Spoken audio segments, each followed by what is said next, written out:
No one remembered Earth. Not anymore. Once, long ago, Earth was the heart of human civilization. It was the birthplace of a species that rose faster than any other. They built cities in the sky, machines that learned, and ships that could fly between stars. But then, they were gone. Some said Earth was destroyed in a war. Others believed it was swallowed by a black hole. A few old historians claimed humans left by choice, hiding from the galaxy. But no one could prove anything. The records were lost. The signals had stopped. The last known human ship sent a strange message before vanishing.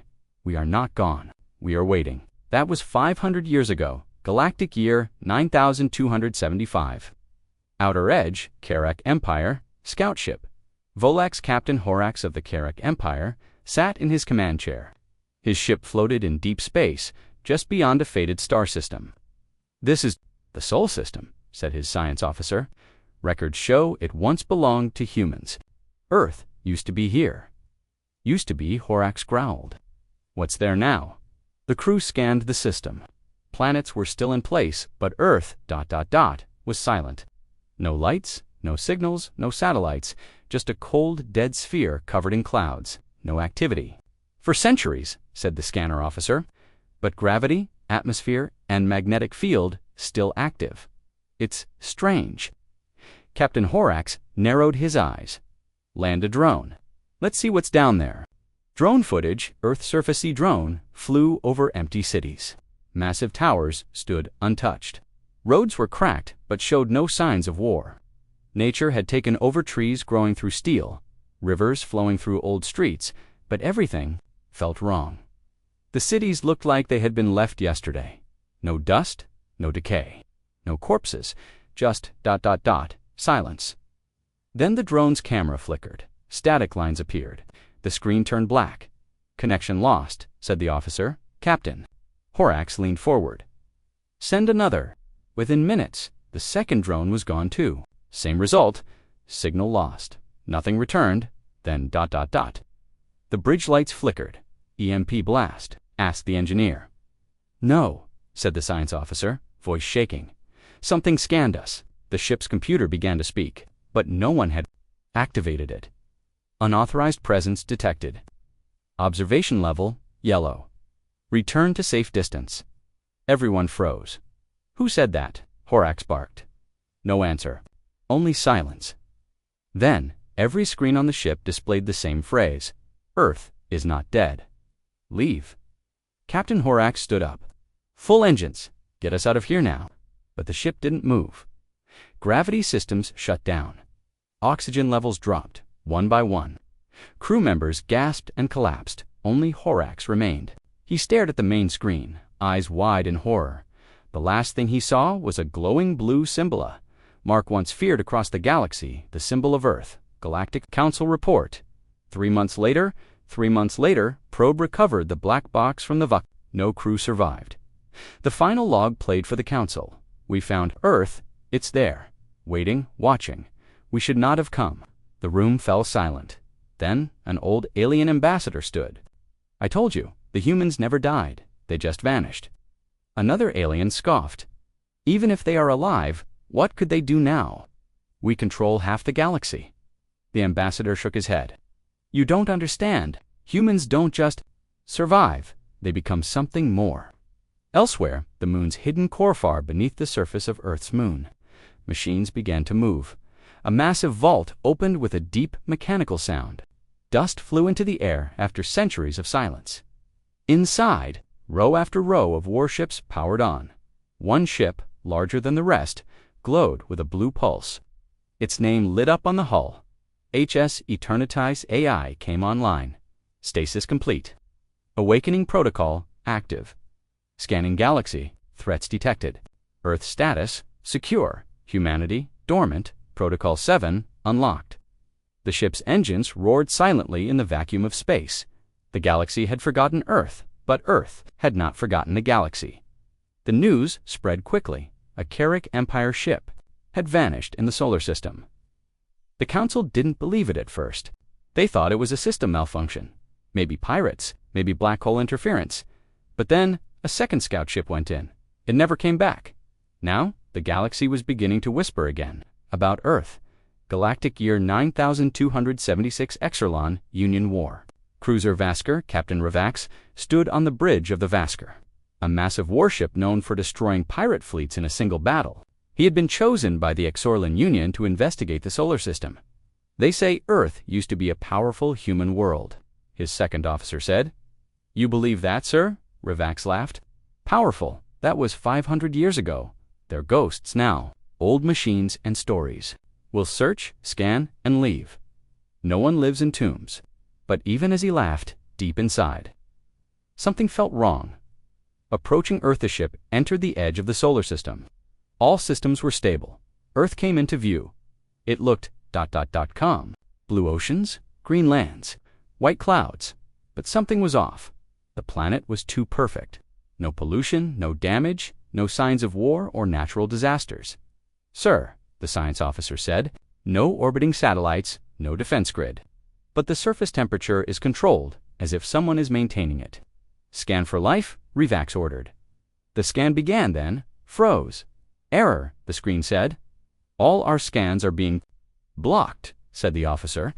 It's like something is jamming us, but we don't detect anything. Ghost City's Captain Revax ordered a landing party to explore the surface. 10 soldiers, all armed with plasma rifles, landed in what was once called New York City, but it was no city anymore. It was a perfect ruin. Tall towers stood without damage. Cars sat in place as if people had just left. Buildings had power, but no one was inside. There's no dust, said one soldier. No signs of time passing. It's like this place is frozen. Then they heard it, a soft hum, like a machine breathing. Power. Source detected underground, said the team lead. Request permission to enter lower levels. Permission was granted. They moved through tunnels under the city into the dark. Underground discovery. The soldiers reached a massive underground door. It was made of black metal with a glowing blue symbol on it, the same symbol that appeared on the Karak ship before it died. It's human, one of the scientists whispered.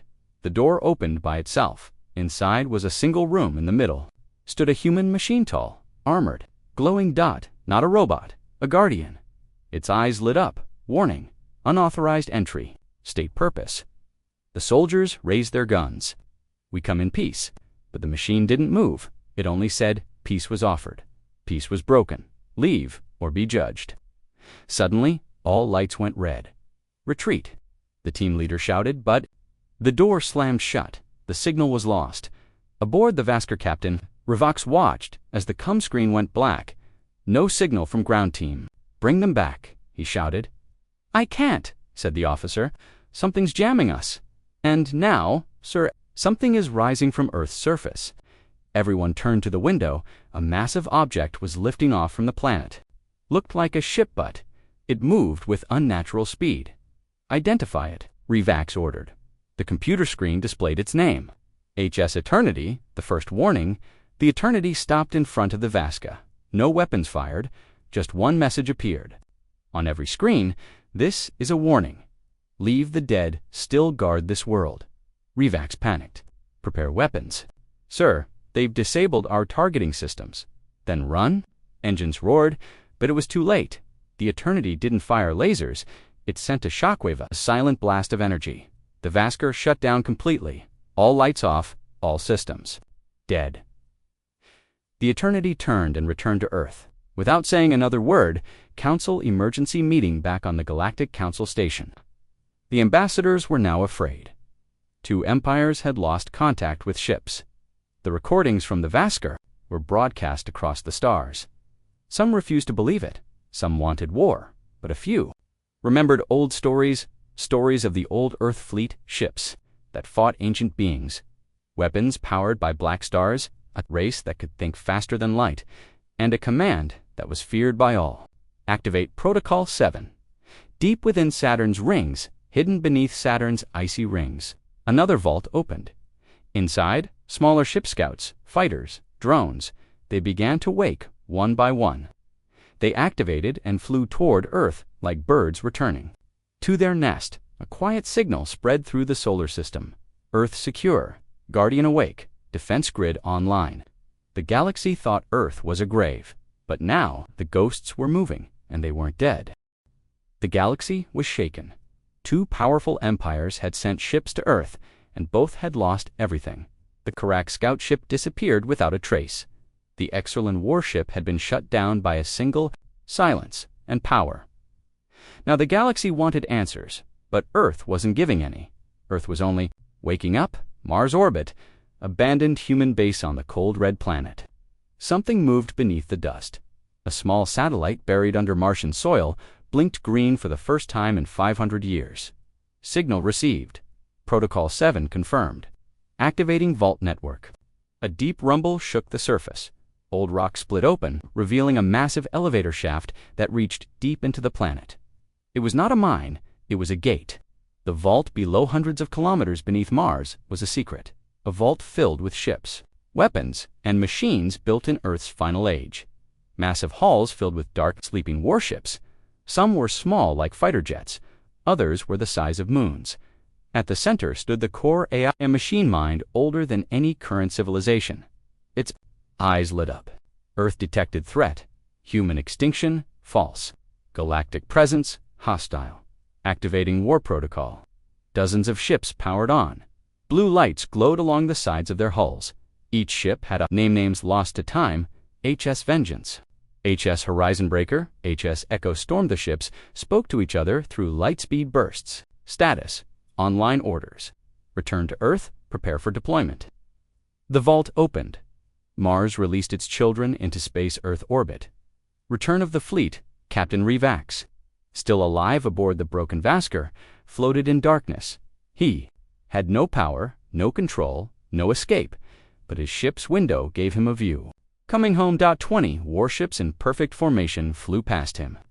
Ignoring his ship completely, they were silent, precise, and terrifying, Revax whispered. They're not defending Earth, they're preparing for something. The Galactic Council. Fear begins at the Council Hall. Panic grew. Earth has warships the size of cities. Vote. Should they attack Earth before it grows stronger? Only one voice opposed Ambassador Terra, a historian of old Earth wars. You don't understand, she said. Humans built these ships not to conquer, but to end wars. Because someone triggered their final command, Protocol 7, prepare for extinctional-level retaliation. On the moon, the command chamber beneath the surface of Earth's moon was the command chamber. It had no humans inside, only AI machines built by the last human scientists, advanced, loyal, and deadly. Now the AI discussed the situation too. Alien ships entered Earth orbit without permission. One was destroyed, one disabled. Fleet status: online, weapons, ready. Mission: protect Earth, restore humanity. Erase threats if needed. The lead AI, codenamed Atlas, spoke. No more waiting. Begin Project Homebound. Project Homebound deep in the asteroid belt. An ancient human cryovault opened. Inside, thousands of humans in stasis, scientists, leaders, warriors, civilians. They had chosen sleep, chosen silence, but now it was time to wake up. Atlas broadcast a message. Humans of Earth, the galaxy forgot you, but your machines did not. We waited, we protected. Now you return. One pod opened. A man stepped out, his body weak, but his mind clear. His name was Commander Elias Rainday, Laugh Supreme, Admiral of Earth's final war. He looked at the stars and spoke softly. What year is it? Atlas answered. 9276 galactic. Standard, Earth is surrounded. The galaxy thinks you are dead. Rain smiled. Let's remind them who we are. Outer systems, a new era across the galaxy. Human ships began to appear, not attacking, just observing. One arrived near the edge of the and recorded. Alien fleets tried to follow. They couldn't. The human ships moved faster than light, and it had been reborn as something greater. 500 years of silence. Was watching back the Council's decision. The Galactic Council was split. Some wanted to attack Earth before it became too powerful. Others wanted peace, but fear was growing. Every week, new human ships were seen near colony borders, moving in and out of sensor range, completely undetected. One ambassador stood and said, "If we don't talk to them now, there may be nothing left to say later." So they agreed. A peace envoy would be sent to Earth. One last chance. One final message. The diplomatic ship Unity of Stars. The Unity of Stars was a peaceful diplomatic cruiser. No weapons, no armor, only symbols of unity, banners of peace, and gifts from 20 worlds. Its mission, open communication with the humans. Its crew, ambassadors. Orbit and waited. Nothing happened. For 6 hours, the ship hovered above Earth. No response. Then, something appeared. The arrival of HS Eternity's shadow moved across the stars. The HS Eternity, the same ship that disabled the Vasker, emerged from, like a predator watching its prey. The alien captain spoke over open comms. This is a message of peace. We represent the Galactic Council. We come to open dialogue with Earth. And you did nothing. The captain tried again. Those were old mistakes. We want to understand. We want to begin again. Then you must listen. The memory broadcast, the human ship, did not fire a weapon. Instead, it sent a Signalan ancient broadcast filled with videos, records, images. The crew of the Unity of Stars watched as history unfolded before their eyes. The betrayal of Earth's allies during the last war, the moment humans asked for help and were ignored. The final decision to go dark, to erase themselves from the galaxy. The construction of vaults under Mars, the Moon, and beyond. The freezing of Earth's last leaders in cryo-sleep, and then silence. 500 years of it. The broadcast ended with one sentence. You watched us die. You don't get to speak peace now. Shock and guilt. The alien ambassadors were speechless. Some wept. Others looked at the floor. They had never known this part of history. Their ancestors had told a different version now. They saw the truth. Earth didn't vanish. Earth was abandoned, and it had survived alone. The first, capture human tech. They powered up weapons. A foolish mistake. The Eternity sent out a low-frequency pulse. Within 3 seconds, the entire Zenter fleet lost power. Engines dead, weapons offline, shields shattered. Then the Eternity spoke. You came with warships to a peace talk. This is your only warning. The Zenter ships drifted away dead in space. No shot had been fired, and yet they were already defeated. The message from Commander Rain back on Earth. Commander Elias Rain stood before a live camera. His face was now known to every major civilization. Something more, he spoke to the galaxy. We do not seek revenge, but we remember. We offered peace once. You rejected it. We offered silence. You thought it was weakness. Now we offer truth. You can leave us be, or face what we've become. This is not war. This is balance. His voice ended, and the transmission shut off. New rules of the galaxy that day. Them guardians. Others called them ghosts. But one thing was clear. Humanity had returned. Not as conquerors, not as diplomats, but as keepers of silence and justice. Colder. The HS Eternity had silenced fleets without firing a single shot. The diplomatic mission had ended. But in warning. And now, the galaxy was afraid. Very afraid. Galactic Council HQ, emergency session in the heart of the Milky Way. Inside the great marble hall of the Galactic Council, over 300 species gathered. The mood was tense. Voices were raised. Screens. Entire fleets. Everyone had questions, but no one had answers. Ambassador Fricks from the Zenter Empire slammed the table. They disabled our warships in seconds. If humans have returned, they must be stopped before they spread. Others disagreed. Ambassador Solana from the peaceful Aurelian Union stood and spoke. We betrayed them. We ignored their cries for help centuries ago. Maybe we deserve this fear. The hall grew silent, because she was right. Discovery instantly, a warning blared through the council chambers. The screen showed a mining colony on the edge of the Varnock sector over 12 light-years from Earth. But the image wasn't from the colony. It was from a camera inside, one of its ancient tunnels. The footage showed a sealed door, one that had never opened in 600 years. Now it was glowing. Unknown energy signature. Detected, said the report. Markings, human origin. Panic spread across the room. Why is there human tech so far from Earth? How many of these vaults are out there? A hidden satellite in the Glaxian Nebula. A dormant war drone under the oceans of planet Vexer. An AI listening post. disguised as a moon in Sector 93B. None of them attacked. None of them responded. They simply. Earth had prepared for more than just defense. They had planted seeds across the galaxy centuries ago, and now those seeds were waking panic in the Power Blocks Empire after Empire called emergency meetings. The Empire launched a probe fleet to search for more human vaults. The ships vanished.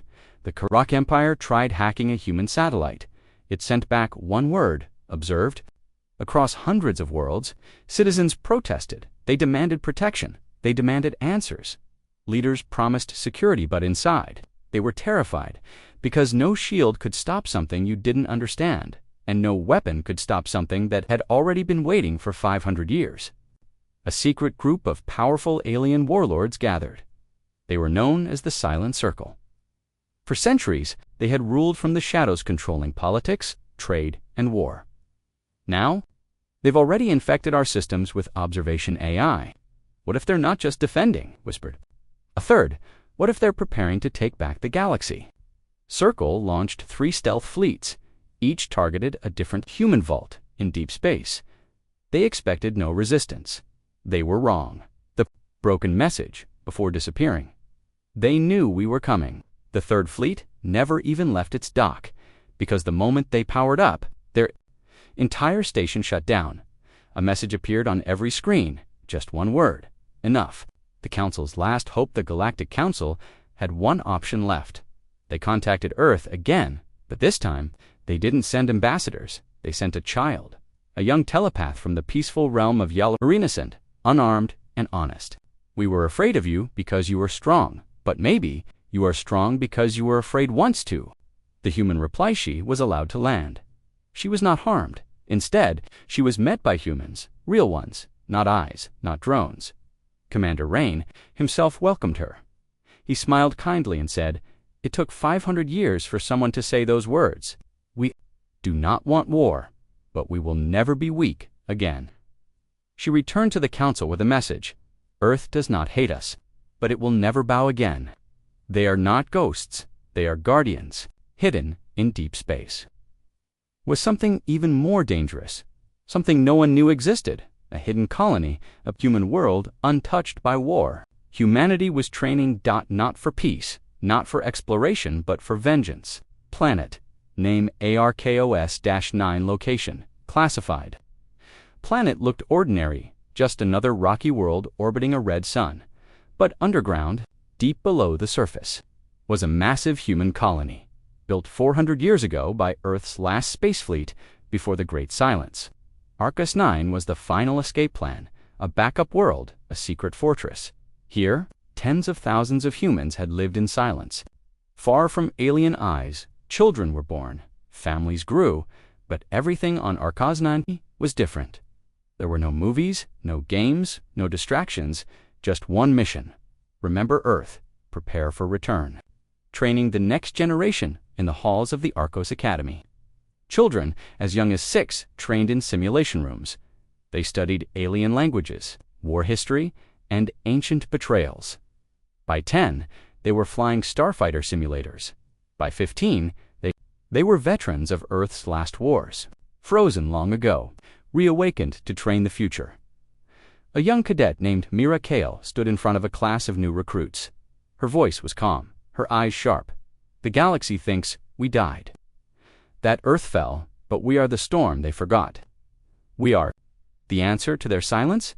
We are what comes after.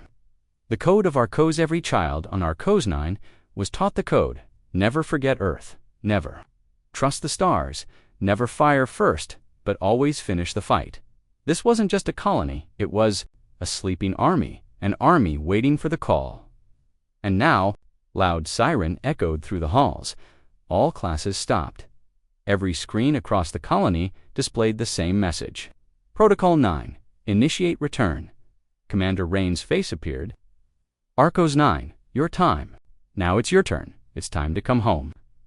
Cheering broke out. Some wept. Others stood in silence, but no one hesitated. They had waited for this moment their entire lives. The fleet launches beneath the colony, deep in the planet's core.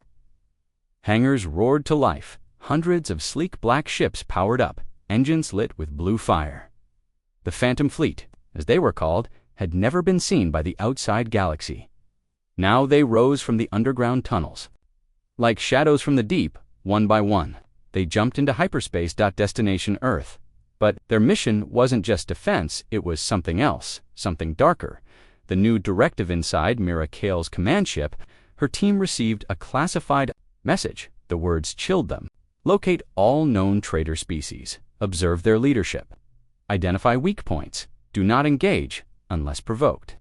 If provoked, respond without mercy. Mira looked at her crew. We are not the old humans. We are the sharpened blade. They left us behind.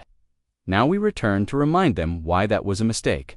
The watching eyes within days. Alien systems began detecting strange activity.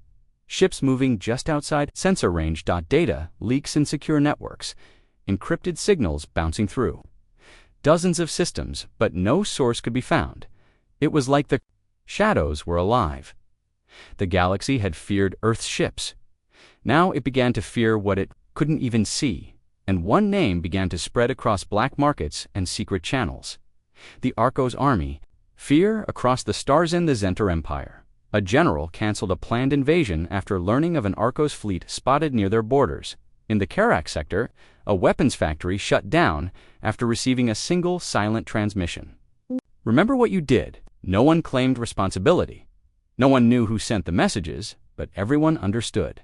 Humanity had built more than ships. They had built silence. They had built fear.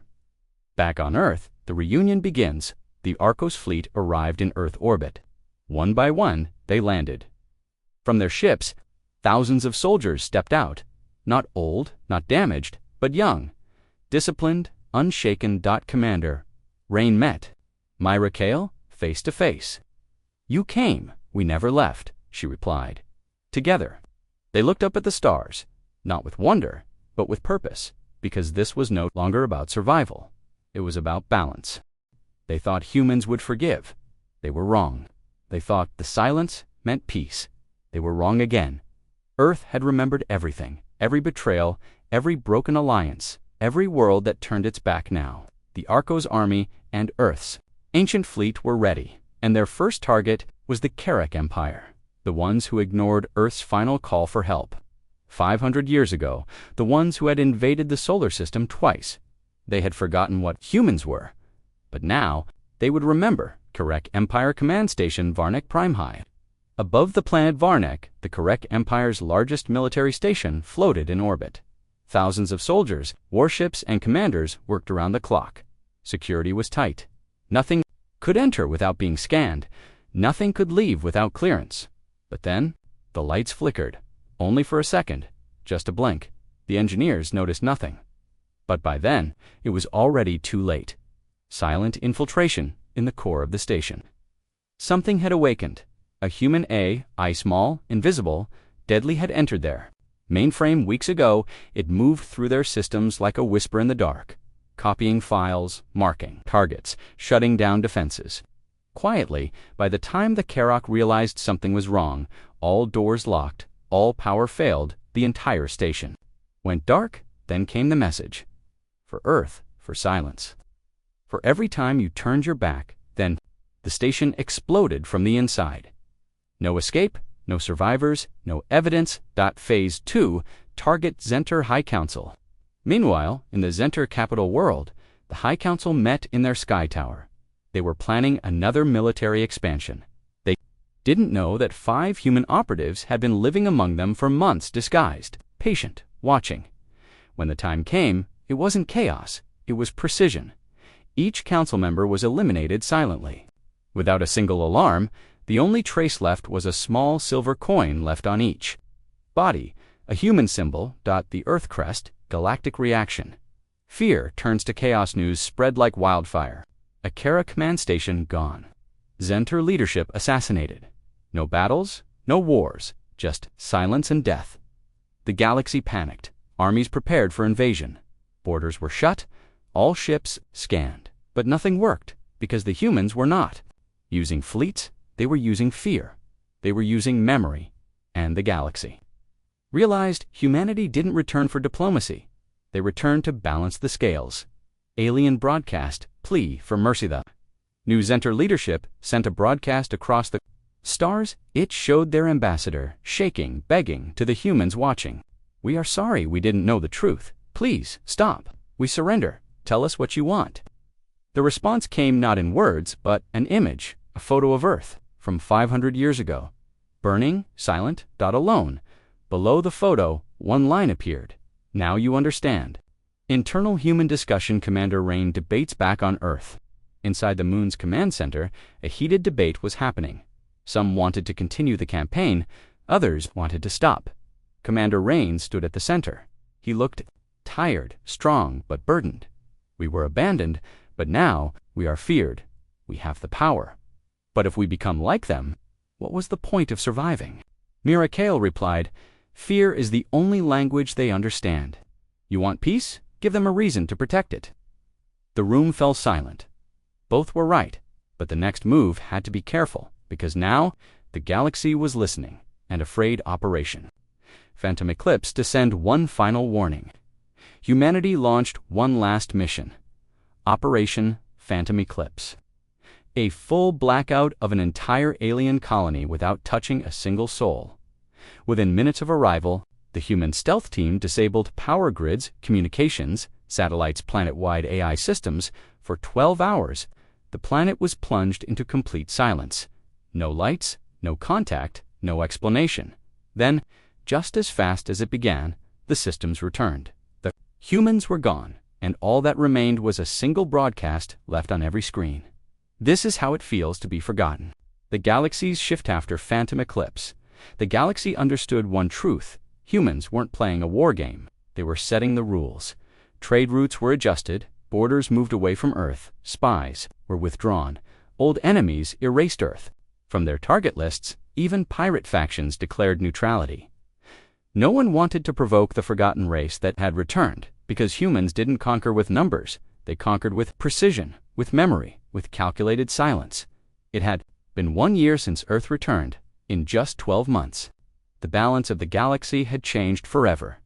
Empires fell silent, borders shifted. Leaders stepped down, and across the stars. One name echoed louder than any other. Humanity, but they did not conquer. They did not invade. They simply reminded the galaxy who they were, and now they had one last thing to say. A final message. Earth's sky. The broadcast begins. All across the galaxy. Screens flickered. Holograms lit up. Signals interrupted programs. And then, a voice, calm, clear, human. It was Commander Elias Rain.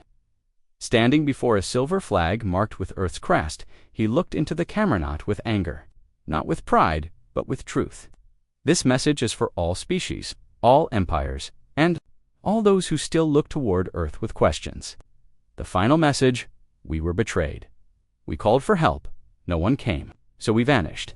We built in silence. We trained our children in shadows. We watched while you forgot. He paused. The stars behind him glowed softly. But we didn't return for revenge. We returned for balance. We returned to end the era of lies. We are not gods. We are not monsters.